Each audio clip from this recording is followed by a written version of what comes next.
I'd like to welcome everybody to Clergy Talk Podcast. The world wants to know. Today I have a writer and an author, Julie Gilbert. Is that the right way to pronounce your last name? Yes. All right, Julie, take it away and introduce yourself to my audience, please. I'm a writer. I'm a chemistry teacher. I'm a Christian. Those basically cover everything. My personal tag is writer, teacher, believer. So that about sums it up. Wow, Nice, that's wonderful. sweet. Wow. So how many books have you written? Well, first question, what made you become a writer? I loved reading as a child. I was read to as a child, and then I made them repeat the book so many times I memorized them. But then once I could read on my own, I just read almost everything I could get my hands on.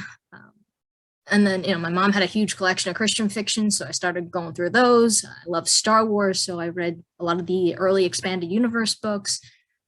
I just loved reading. But when I got to high school, when they made me read stuff in school, it just wasn't as fun. So, it crossed my mind when I was about 17, 18, what if the book's just for fun?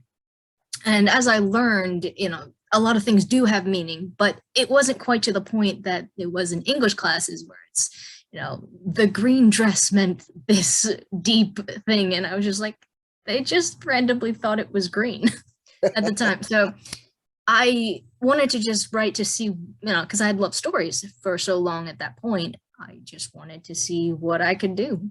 And then I started writing in the summer because I had a job at ShopRite.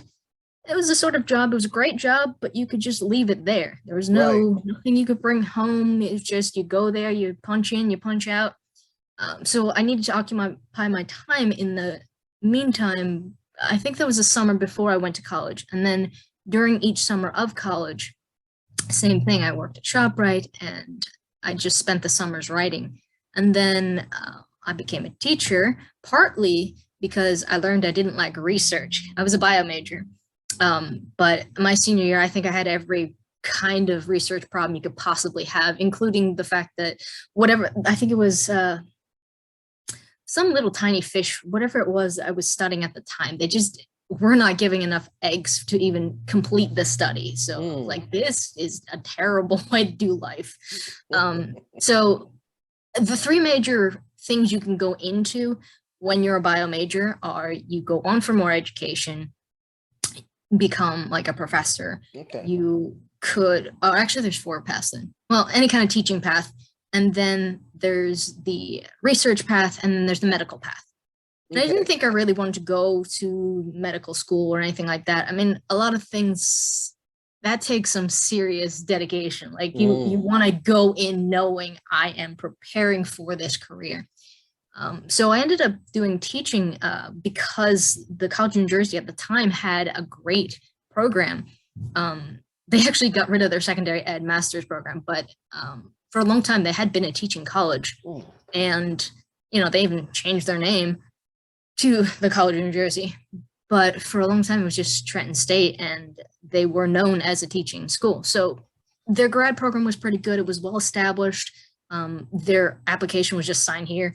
So, it was just a fifth year of college. That's a good deal. Yeah. That's a good deal. That was excellent. I mean, they made you take the GRE test, but right. I don't even think they bothered looking at most of the scores. They're just like, did you do fine? Awesome, you're in.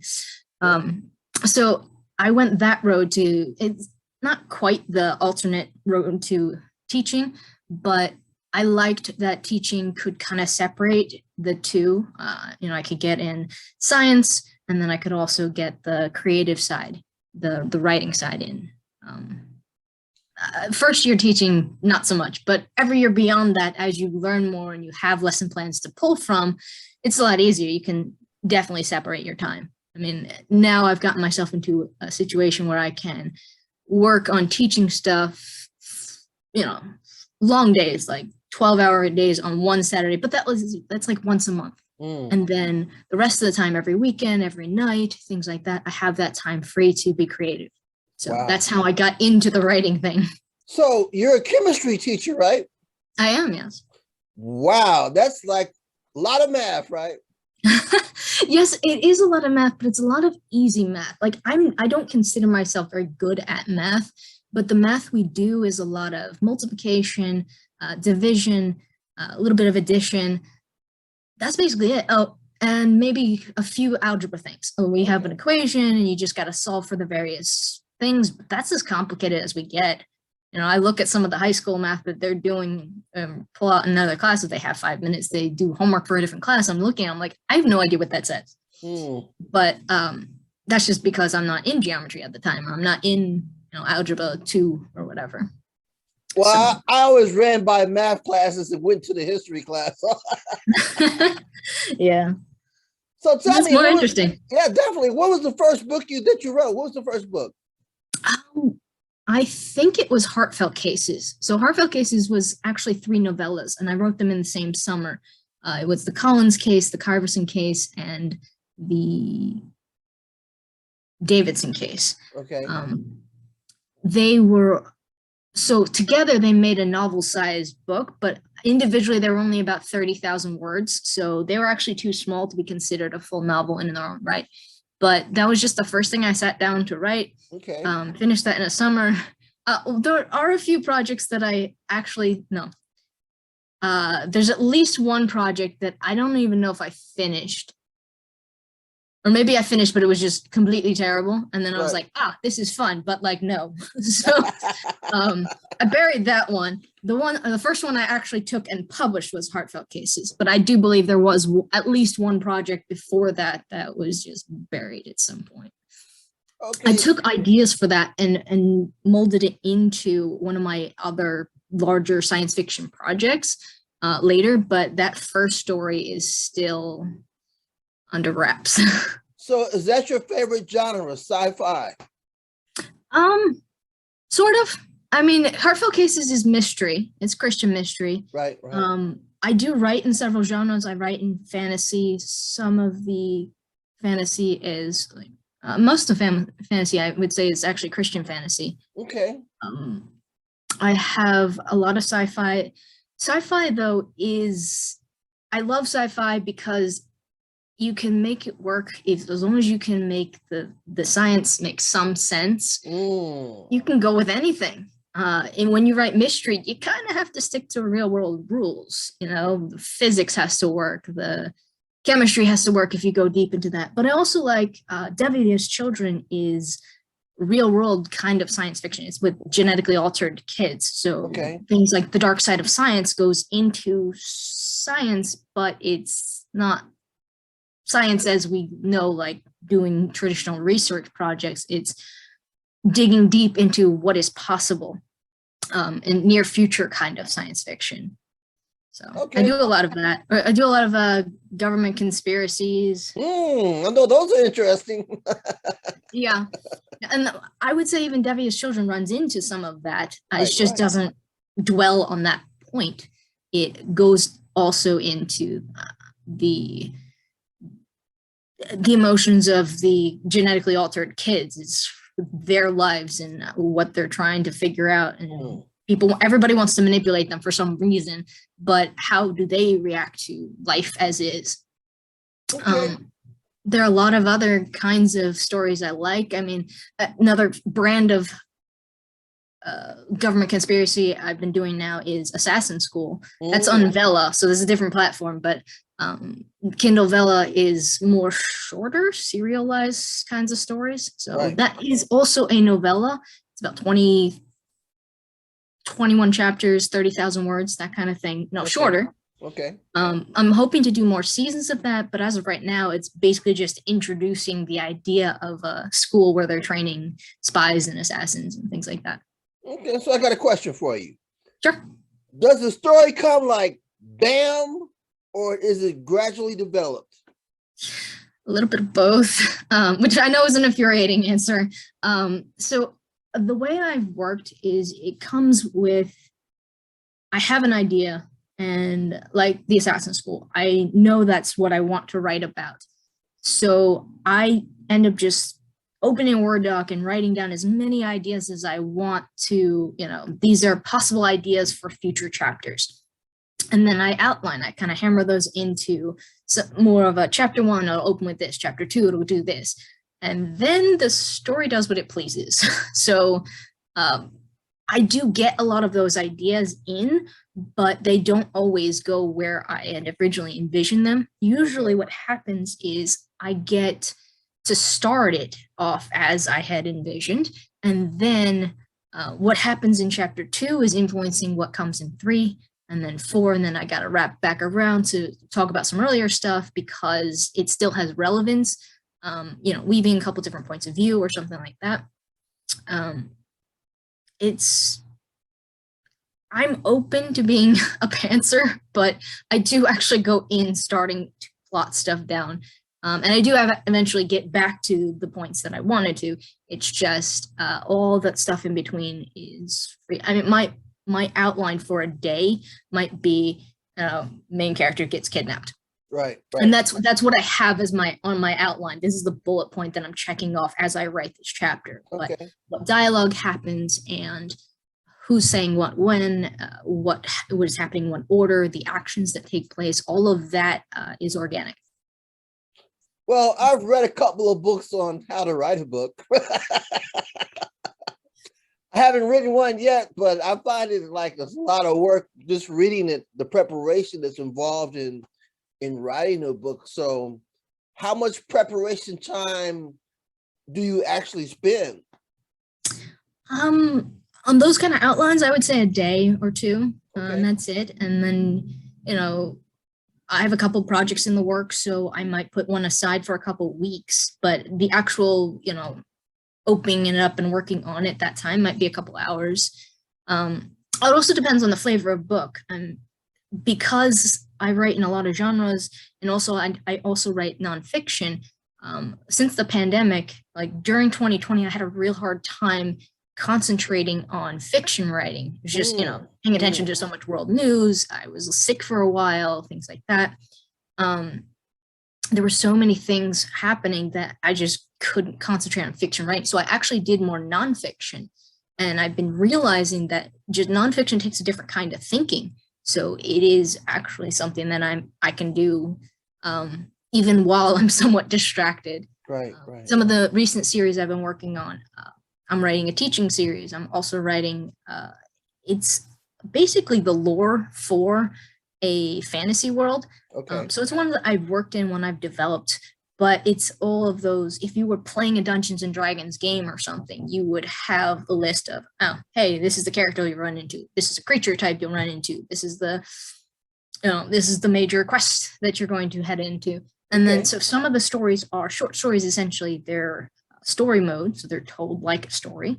And then other entries are more of a, just here's the background on this kind of faction. So that's going on Vela too, because it's not a traditional novel. It's more, little pieces of stories. Right. So I can assume that writing nonfiction, you really have to get your facts right, correct? Yes. I have a nonfiction series. I've lumped everything under the 5-step series, but the first couple were a blurb writing book, a audiobooks book.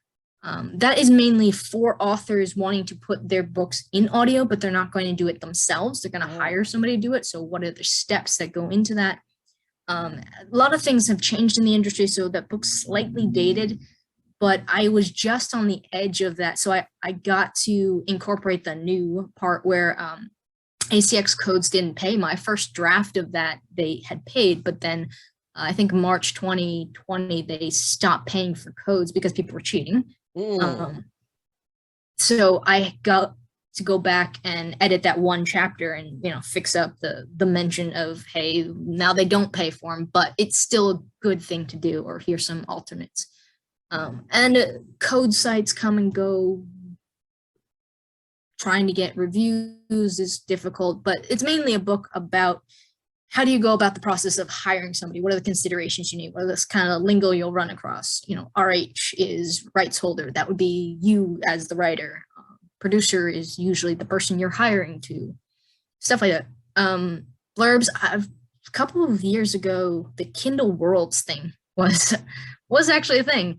before Amazon discontinued that. It was basically officially sanctioned fan fiction. It was where you could pick a world that has already been established and start writing stories in it.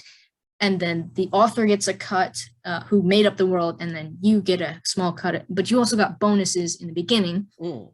So all of those things, it was just a different way of writing fiction. And that was cool. I got, a couple different story seeds out of that. The Megan Luchek series started there as one of the characters from one of the Kindle worlds, and it spun up from there. So, you never know where you're going to get your ideas. Right. So I've had a couple of authors on my show, quite a few. Some were published through a big publishing company. Others had to do the self-publishing thing. What would be your advice for an author coming up? Would you say you got to get published by a big company, or would you say go ahead and publish yourself? I know it's like a slippery slope, which way do I go, left or right? I am self-published. Okay, when great. I first started shopping stuff around, I almost got caught by 2 different types of scams from agents, and that just scared the heck out of me. So then I went to what is now, I think is now called a hybrid publisher, but used to be called a vanity publisher. I heard a couple different versions. That name keeps changing, but I went with them for the first one. So Ashland's Dreams and Heartfelt Cases actually had versions out with them, with iUniverse, and they were very straightforward. Pay us this is what you'll get. But very soon after that, I would say if those were pretty early, a couple years later than that, Amazon actually made KDP a thing, and Kindle Direct Publishing made all of that unnecessary. You didn't have to go through a company anymore. You need a blurb, which, my whole spiel about the Kindle Worlds thing was I realized I liked writing blurbs. That was the whole, because as we were launching this one Kindle World, we were just trying to help each other out. So we were reading everybody's blurbs and commenting on them, and I found out I liked that. So one of my nonfiction books is that, is just how do you write a better blurb? Okay. And so coming back to, what was your main question? Oh, self-publishing, right? Right. So self-publishing then became an actual thing you can do by yourself. Once KDP opened, once Drafted Digital became a thing. Smashwords is also another platform people use. I've never used Lulu personally, but I know that is one that people do use. Okay. So I found that, I didn't need to go through, I didn't pay somebody $1,700 to buy a package where they're going to edit it and do this and do this. Wow. But, okay, so your main question was about advice for a new writer. My advice is always, it depends how much control you want. If you want, and what your goals are. So by goals, I mean, do you want the control? If you want control over every creative aspect, if you want to work on the blurb yourself, get it to audio. If you want to run the BookBubs ad yourself, run the Facebook ads yourself, run the Amazon ads. If you want that responsibility, you want to self-publish. Okay. They always want you to market yourself, even if you are going through a traditional publisher. But typically, you're not going to have an easy in unless you're a well-known name like Derek Jeter. I know Derek Jeter actually writes I think he wrote some middle grade books, and they were about sports. Obviously, he knows sports, but he got published by a huge publisher because he has the platform. He has the name recognition. Somebody will buy his book because nothing to do with the book itself, the story. It's just they know him. They were a fan of his growing up, and they want their kids to be fans of him. So if you have that kind of platform, awesome, go traditional publishing. But otherwise, you got to realize it's not an immediate process. I am kind of a control freak when it comes, and I like immediate gratification. Right. I love the self-publishing because I get to control everything. Like if I find a mistake in one of my books, I go in, it's annoying, I change the manuscript, and then I upload it to KDP. It's fixed in 3 hours. Wow. I don't have to go to somebody. I don't have to send somebody an email and say, yo, on page whatever, this is wrong, somebody needs to change it, then have, wait the 2 or 3 days for them to get back to me. So, I mean, if you want advice on traditional publishing, Taylor Stevens actually has a great podcast on that as well, but it's all about how you traditionally publish and writing mechanics and things like that. And that's all great, but it also depends on speed and volume and immediacy, because traditional publishing, you got to understand, they may give you an advance, but the advance is something that your royalties have to earn out in a certain time. And you have to actually, get, when you send it to an agent, 2 or 3 weeks later, you wait for a response, yes or no. After that point, 2 or 3 weeks, if you get a yes, you send them your manuscript, and then another 2 or 3 weeks to a month for them to read it. Wow. And decide if the agent wants to represent you. And if you pass all of these hurdles, then they'll start shopping around. And then it could be a couple months, couple weeks, couple years before they find a publisher saying, I want to try that. And that comes and goes with the trends. So that's kind of luck of the draw. Whereas me, I write a lot of different things. I write relatively fast. With Vela, I write an episode of these series, the teaching series or the other one, or I write a season. It takes me maybe a month to write a season of one of my ongoing series, and then I publish it in the next month. I proof it a couple times. If you want to hire an editor, you can hire an editor, you can hire proofreaders, whatever. But then it's published in the next month. Wow. I buy a cover from the people I usually hire for my covers, or if it's something very specific, I can try to do it myself. Or if it's or I can try a different cover artist if it's like, I want to try in this genre and it's got to say this genre. I tend to go with the same person just because she's been really good for me. But, okay. You can spend as much or as little money or time as you want on them. I mean, I always cringe when people are like, yeah, I found my cover artist on Fiverr. And I'm just like, that sounds dangerous. And I'm sure there are some very good people there. Yeah. But it is very much, luck of the draw at the moment of finding a reliable person for $40. Exactly.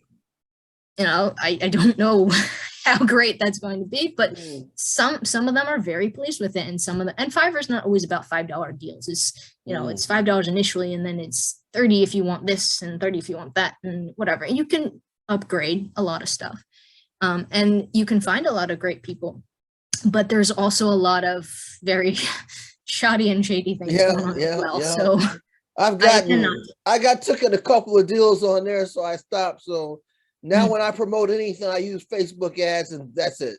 Call it a day. Yeah, Facebook ads hasn't been great for me, but I'm finding I don't know enough about it to do it well, and I think it's very volatile. So it's luck of the draw. If you hit it right, you have the right thing you're promoting. I like BookBub better in terms of the controls and the targeting and stuff like that, but and Amazon's their targeting's all over the place too. But I find Facebook has been very expensive. Yes, it is. In terms of ads. Get out there, it can get out there. I usually will pick a country and say, I'm gonna target that country this week. Okay. Then I'll float around and see whoever gets the best results, Mm-hmm. Okay, my next question. Yeah, go ahead. Go for it. Well, my next question, book to audio. Walk us through the process. The initial process is you're going to want to pick a book that you have to pick a path. So there's 2 different ways you can pay. You can pay PFH, which is per finished hour. And typically, a lot of people do this for a living from the narration side. So a finished hour, a lot of people don't understand from the writing side that it could take 4 to 6 hours to prep it, to do the performance, to edit it, all this stuff. So there's a lot of work that goes into a finished hour of audiobooks. Okay. So, a normal price could be minimum $200. $250 is actually the union rate right now. Okay. But it goes all the way up to $300-400 a finished hour. So you want to pick a project that is popular for you, but also one that you think you can sell.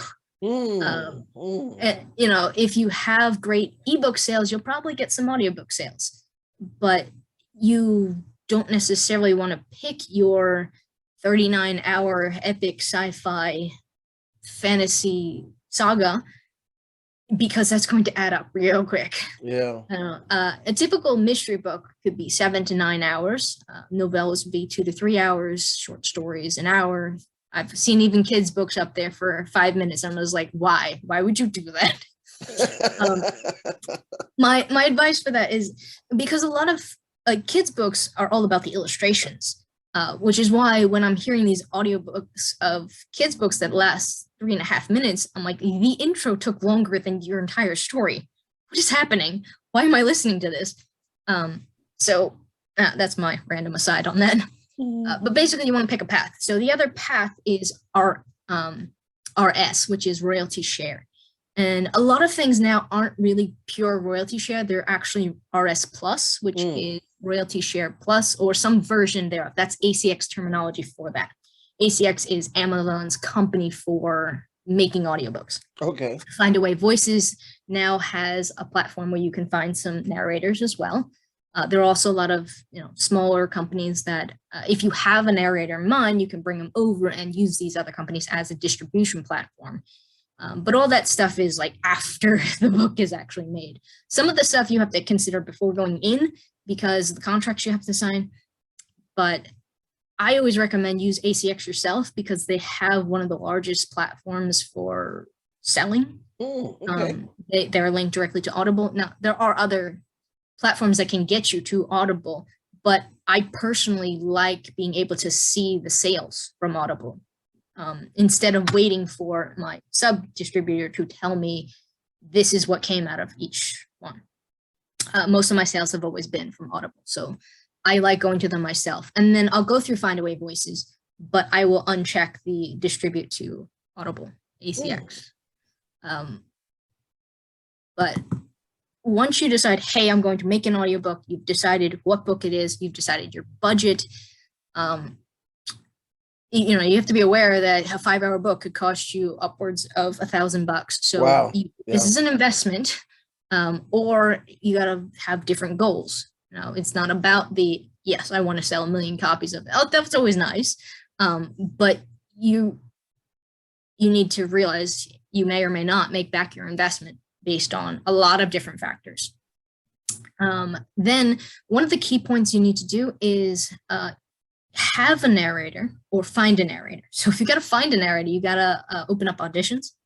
That's a lot of fun, but it can take a lot of time to weed through, all of these different voices. You got to just determine what kind of passage you want. I put some suggestions in the audiobooks book about kinds of passages.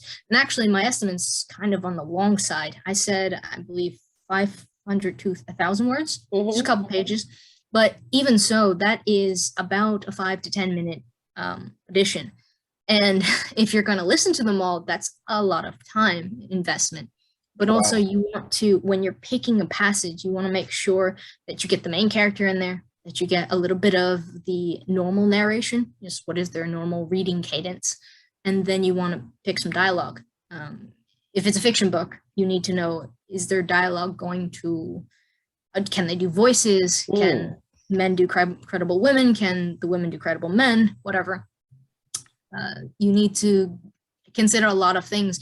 Or are you okay with, this one has, they match the main character so well that you can take a hit on something else. A little bit of, well, their other voices aren't stellar.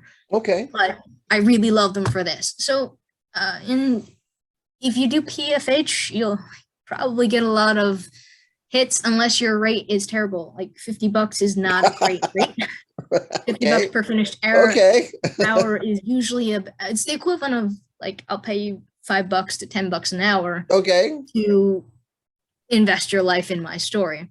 If it's like 100 PFH plus the RS contract. Royalty share is, it used to be you don't have to pay anything up front. The narrator will just do everything. They'll take your story, they'll turn it into an audiobook. They get half of every sale. But the RS Plus is the narrator does all that. They get half the royalties, but you also pay them something extra. Okay. And usually that's something extra. It can range from 50 to like 100, 150 per finished hour, depending on who they are, their reputation, what books they've done before, their experience level. I'm in a lot of narrator groups on Facebook, and there is no introductory rate, but there is, like they say, and I believe them, that there's no discount for being new. But at the same time, as you know, in any industry you go into, there's some sort of internship, there's some sort of stepping stone. The beginning projects, you usually end up compromising and doing them cheaper. Like when I write blurbs, occasionally I'll just be like, I'll do them for $10 this week, just because I'm looking for new stuff to work on and I'm looking to get my name out there more, and I haven't done them in a while or something. It's these kinds of things you do end up discounting to some extent. So the other main thing is make sure you got a great audition passage and you find somebody that you can work with. I always like to have great communication with them, because communication goes a long way from both sides. I do, I'm fairly involved in the process. You can decide to be as involved as you want, but you probably should be upfront with the person how involved you're going to be, and what your expectations are. If you want, the full project done, you don't ask them for raw files. If you are an editor, an audiobook editor, and want to do all the editing yourself, and just give me raw files, they got to be, to this level, and you tell them that. But most people I expect who are just authors are not going to have that expertise going in. So that is my advice. Usually just find somebody who can do both or is already connected with a editor, an audio editor that they are comfortable with. Okay. Well, I got to say this. You got real smooth humor. You put your humor in it. It's just like, wow, on point. So that must come from being a writer, huh? Writer, teacher part, you have to be quick on your feet sometimes with them, because as a teacher, you get to be part handwriting analyst and part mother and part disciplinarian and part jailer, according to them. It's just, you pick your path. Okay, great. So tell me, when you're listening to people who could possibly get a job as as somebody doing one of your audio books, is there a certain type of voice you're looking for? Is the voice already in your head, or you hear a voice and go, that's it?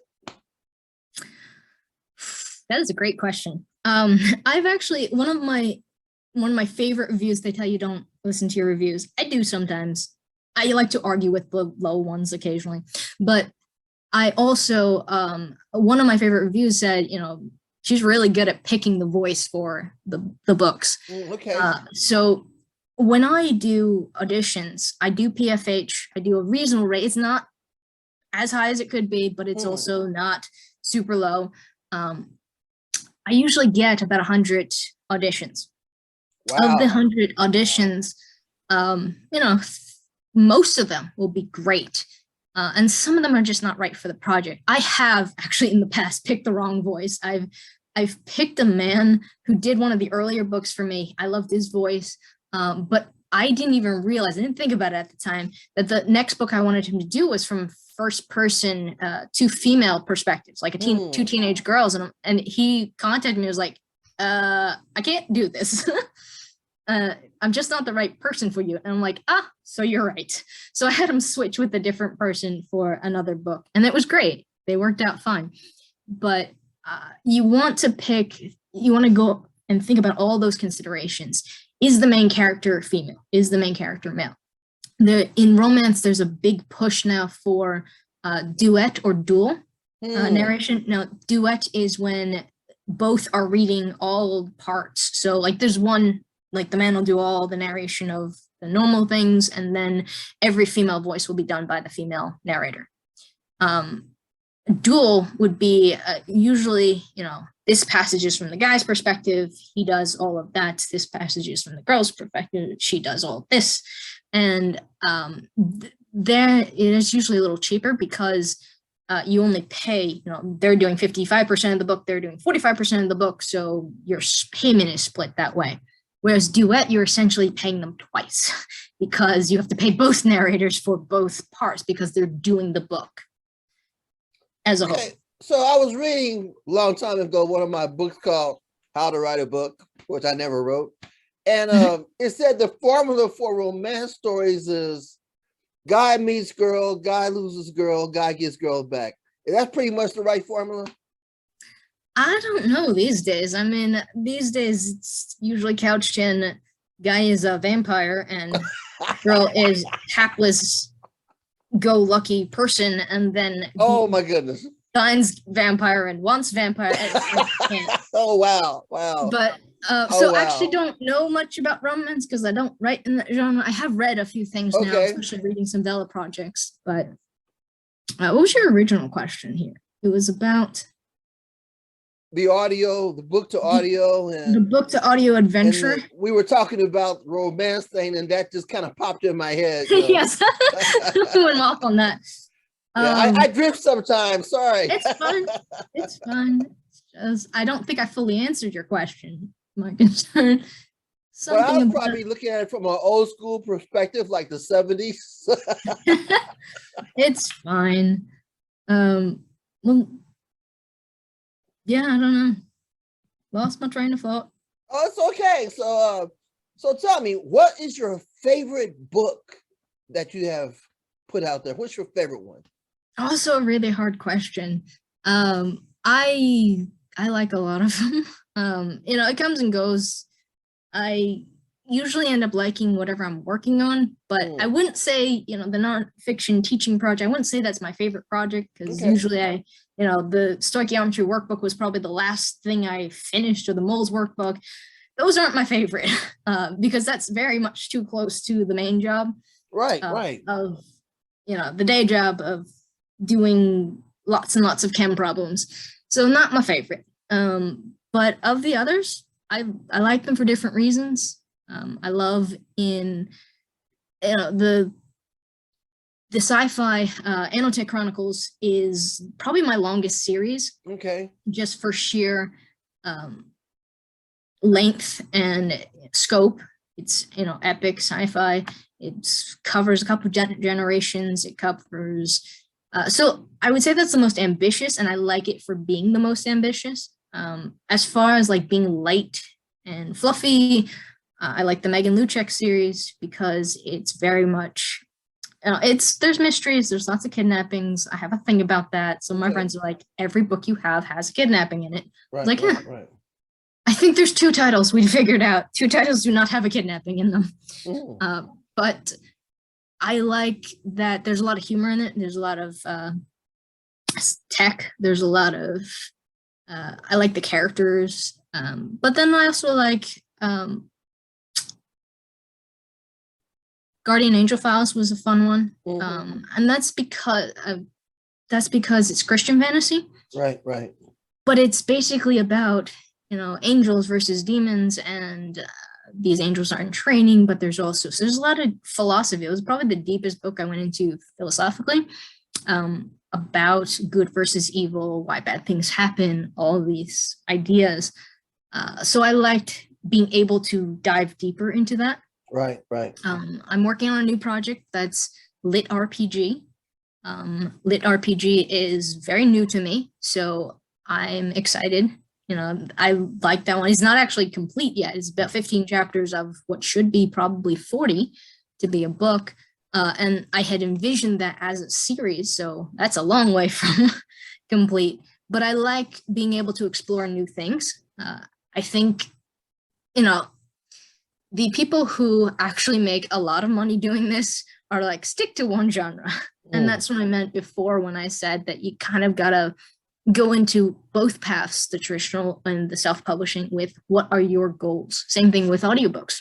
If you go into the audiobook, are you in it for the money, or are you in it for, because if you're in it for the money, honestly, do the best you can to find somebody who's going to invest in your project with the lowest royalty share PFH you can. Okay. But if you're in it for the best voice for your book, I think that was the one we were talking about before. The best voice, how you determine it is based on the characters. It's determined by, I actually did for the fantasy series, the one where Terrell Davis does the narration for Eris Legends. I had a guy do it. I actually hired him, and she was like second runner up. And when I got to the first 15 minutes, he couldn't hit any of the other voices. He was excellent at one part. Wow. But I was like, wow, and so he struggled a lot with that. And he actually ended up backing out of the thing. And I was like, okay, that's fine. But I ended up with her, and then I went forward.